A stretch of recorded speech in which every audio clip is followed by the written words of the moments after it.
Caller తో మాట్లాడదాం Indian democracy తెల్లారెడ్డి గారు దుబాయ్ నుండి. నమస్తే అండి.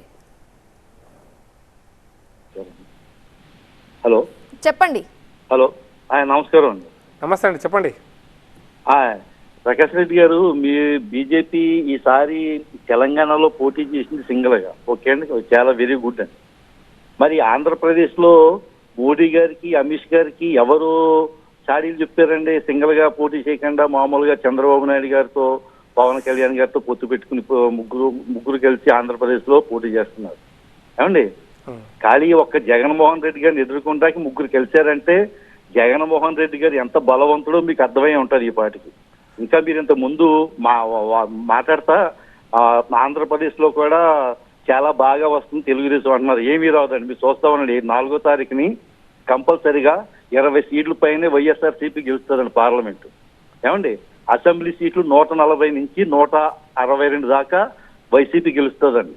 ఇప్పుడు ఏ ఎగ్జిక్యూటివ్ వచ్చినాయని కరెక్టే, వైసీపీకి ఎక్కువగా అనుకూలంగా ఉన్న ఎమ్మెల్యే సీట్లు ఏమండి. మీరు ఎంత లాజిక్ మిస్టేక్ పోయారో అర్థమవుతలేదు. ఆంధ్రప్రదేశ్లోను చచ్చిపోయిన పార్టీని బతికిస్తున్నారండి మీరు. మీరు మా మోదీ గారికి అమిత్ షా గారికి తెలుసండి చంద్రబాబు నాయుడు కరెక్ట్ మనిషి కాదండి. కానీ లాస్ట్ని ఏళ్ళ కాళ్ళు పట్టుకుని ఏదో రకంగా పొత్తులో ఇన్వాల్వ్ అయ్యారండి. ఇన్వాల్వ్ అయ్యి ఇప్పుడు మీ పార్టీ డౌన్ అయిపోయిందండి ఆంధ్రప్రదేశ్లో. ఒకప్పుడు 18% 20% ఉన్న బీజేపీ ఓటు శాతం మొన్న 2019లో ఖాళీ 8.01% కూడా రాలేదండి. ఎవరికాలు విడిగా పోటీ చేస్తాయి ఏమండి.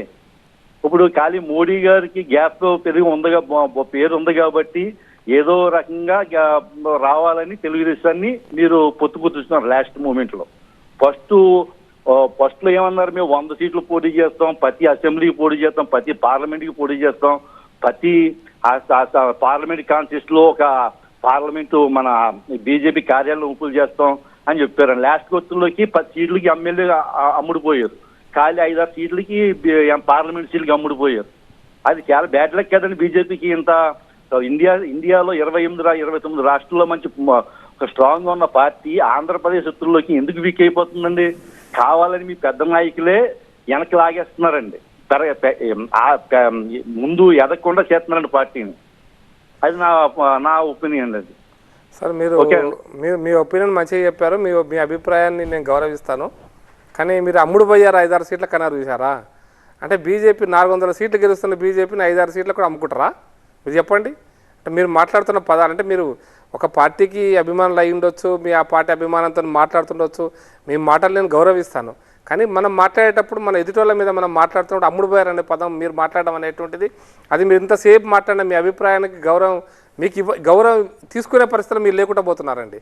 నేను చాలా స్పష్టంగా చెప్తున్నాను. అందుకోసమే బీజేపీకి కానీ ఇంకొక పార్టీకి కానీ ఎత్తుగడలు ఉంటాయి. మరి కాంగ్రెస్ పార్టీ టీడీపీతో ఎందుకు పోయిందండి పోయిన ఎన్నికల్లో? చంద్రబాబు నాయుడు ఎందుకు వచ్చి ఇష్టం వచ్చినట్టు మాట్లాడినండి పోయిన ఎన్నికల్లో? మాట్లాడినాడు కదా. అంతకుముందు బీజేపీతో పొత్తు పెట్టుకుని 2014లో మేము తప్పని పరిస్థితుల్లో తెలంగాణలో కూడా తెలంగాణ రాష్ట్రం ఏర్పడ్డాక బీజేపీతో పొత్తు పెట్టుకోవాల్సి వచ్చింది. కాబట్టి కొన్నిసార్లు అంతెందుకు కమ్యూనిస్టులు కాంగ్రెస్ పొత్తు ఎందుకు పెట్టుకుందండి? అసలు ఇంతెందుకండి? మీకు ఇంకొక మాట చెప్తా. శివసేన పార్టీ అనేటువంటిది, బాల్ ఠాక్రే నాయకత్వంలో శివసేన పార్టీ అనేటువంటిది మేమే హిందుత్వ పార్టీ దేశంలో అని చెప్పుకున్నటువంటి పార్టీ అండి. మేము బాబ్రీ మసీద్ అనే పేరు చెప్పినటువంటి ఆ కట్టడాన్ని మేమే కూలగొట్టామని బాల్ ఠాక్రే క్లెయిమ్ చేసుకున్నాడు. అత్యంత మతం పేరు మీద రాజకీయాలు చేసినటువంటి పార్టీ శివసేన పార్టీ. ఆ శివసేన పార్టీతో కాంగ్రెస్ పొత్తు పెట్టుకుంది కదండి మహారాష్ట్రలో, ప్రభుత్వాన్ని ఏర్పాటు చేసింది కదండి ఆ మహారాష్ట్రలో. మరి అది కాంగ్రెస్ పార్టీ తప్ప ఒప్ప మీరు చెప్పండి. అంతెందుకండి, విదేశీ వనిత సోనియా గాంధీ ప్రధానమంత్రి కావడం నాకు ఇష్టం లేదని శరద్ పవార్ గారు బయటకు వచ్చారు కదండి. ఆయన మేఘాలయ నుంచి సంగ్మా గారు శరద్ పవార్ గారు బయటకు వచ్చి పార్టీ పెట్టారు కదా. మరి అదే విదేశీ నాయకురాలు నాయకత్వంలో వీళ్ళు మంత్రులుగా కూడా ఎట్లా చలామణి అయ్యారండి? కాబట్టి రాజకీయ ఎత్తుగడలు ఎప్పటికప్పుడు ఒక డైనమిక్ సిస్టంలో స్టాటిక్గా ఉండవండి. ఎప్పుడు పాలిటిక్స్ అంటే డైనమిక్గా ఉన్నప్పుడు మార్చుకుంటారు, అభిప్రాయాలు మార్చుకుంటారు, విధానాలు మార్చుకుంటారు.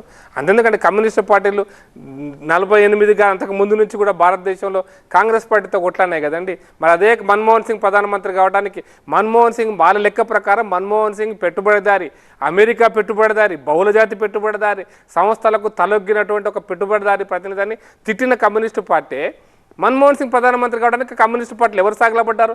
కమ్యూనిస్టు పార్టీ కాంగ్రెస్ పడిందా, కాంగ్రెస్ కమ్యూనిస్టు పడిందా? మీరు ఎవరు చెప్తారు సమాధానం? కాబట్టి మనం ఎవరికి అమ్ముడుపోయారన్న పదం మాట్లాడేటువంటి కంటే మీరు పరిస్థితులు అర్థం చేసుకున్నప్పుడు అక్కడ ఎవరైనా గెలవరండి, వైసీపీ గెలుస్తుందా, బీజేపీ గెలుస్తుందా, బీజేపీ కూటమి అంటే చంద్రబాబు నాయుడుతో కలిసినటువంటి BJP, TDP, BJP, Janasena party గెలుస్తుందా, ప్రజలు నిర్ణయిస్తారండి. నేను ప్రజల అభిప్రాయం తప్పుపట్టాల్సిన అవసరం కూడా లేదు. ప్రజలు ఎవరు నిర్ణయిస్తే వాళ్ళు అవుతారు. మేము తెలంగాణ మా ప్రజలు ఎన్ని సీట్లు ఇచ్చారు, గతంలో మాకు ఒకటే సీట్ ఇచ్చారు. కాబట్టి రాజకీయ పార్టీలు పనిచేస్తూనే ఉంటాయి. కాబట్టి ఎవరు గెలుస్తారో ఎవరు పోతారో ఇలా ఎగ్జిట్ పోల్స్ ఇంకా 3 రోజుల తర్వాత మీకు ఒరిజినల్ ఎగ్జాక్ట్ పోల్సే బయటకు వస్తాయి. మనం ఇప్పుడు ఆరోపణ చేసుకోకుండా దానివల్ల వచ్చేదే ఉండదండి. ఇది గివెన్ సిచ్యువేషన్, మనకు ఉన్నటువంటి ఇప్పుడు వస్తున్న వార్తల ఆధారంగా మనం చర్చించుకుంటున్నాం, అంతకంటే తప్ప ఇంకోటి కాదండి. నెక్స్ట్ కాలర్తో మాట్లాడు.